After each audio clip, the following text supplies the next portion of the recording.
Dalam budaya Jawa, malam satu suro bukan sekadar penanda awal bulan pertama dalam kalender Jawa. Ia diselimuti oleh nuansa magis, hening, dan penuh kehati-hatian. Masyarakat Jawa percaya bahwa malam ini adalah malam di mana tirai antara alam kasat mata dan alam gaib terbuka lebih lebar. Banyak orang memilih berdiam diri, bertapa, berpuasa, atau bermeditasi, dan menjauhkan diri dari hura-hura serta perayaan. Mengapa malam ini dianggap angker? Dan apakah ada hubungan antara malam satu suro dan kondisi alam yang dapat dijelaskan secara ilmiah? Malam satu suro hampir selalu bertepatan dengan malam bulan baru, new moon, fase ketika bulan sama sekali tidak terlihat dari bumi karena berada di antara bumi dan matahari. Dalam fase ini, langit malam menjadi gelap gulita dan tidak ada cahaya bulan yang menyinari malam. Fenomena ini ternyata bukan hanya berdampak pada alam fisik, tetapi juga alam psikis manusia.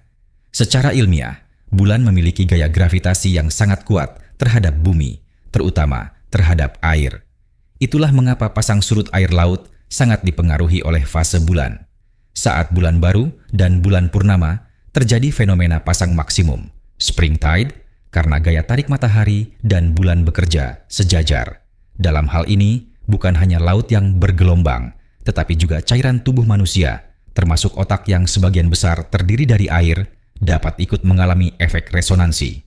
Penelitian dalam bidang kronobiologi dan neuropsikologi menunjukkan bahwa fase bulan dapat memengaruhi pola tidur, mimpi, hingga kestabilan emosional manusia. Selama fase bulan baru, beberapa orang melaporkan gangguan tidur, rasa cemas berlebih, atau munculnya mimpi-mimpi simbolik. Inilah mengapa tradisi Jawa memperingatkan agar malam satu suro digunakan untuk merenung dan memperkuat batin, bukan malah berpesta atau beraktivitas liar. Satu suro juga menjadi waktu favorit untuk ritual ruatan, jamasan pusaka, dan tapa brata. Dalam istilah spiritual, ini adalah momen kosong yang kuat, di mana alam berada dalam fase tenang, namun penuh potensi.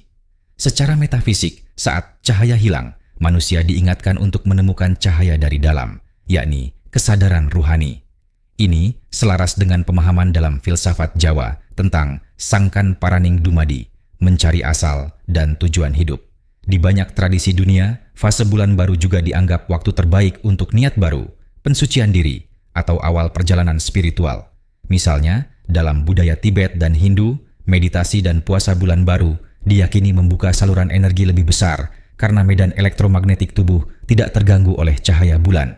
Dalam Islam sendiri, bulan Muharram yang sebanding dengan Suro juga dianggap sebagai bulan mulia, dan hari Asyura di dalamnya dipenuhi dengan ritual puasa dan doa. Para leluhur Jawa tampaknya telah memahami bahwa alam dan manusia saling terhubung secara ritmis.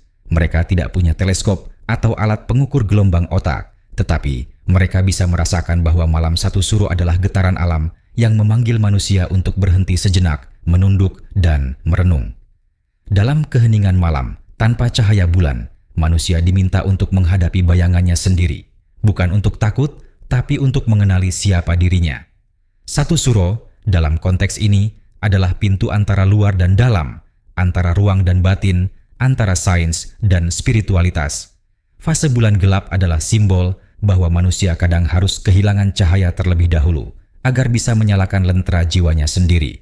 Dan sains, meski menjelaskan pasang surut, medan elektromagnetik, dan hormon melatonin, diam-diam menguatkan pesan leluhur bahwa alam selalu bicara jika kita bersedia diam dan mendengarkannya. Jadi, apakah malam satu suro itu benar-benar angker? Jika angker berarti penuh daya, maka ia adalah malam yang penuh daya dari alam, dari langit, dan dari kesadaran terdalam kita sendiri. Sebuah malam yang tak memerlukan kembang api, karena keheningannya sudah cukup untuk membakar ego.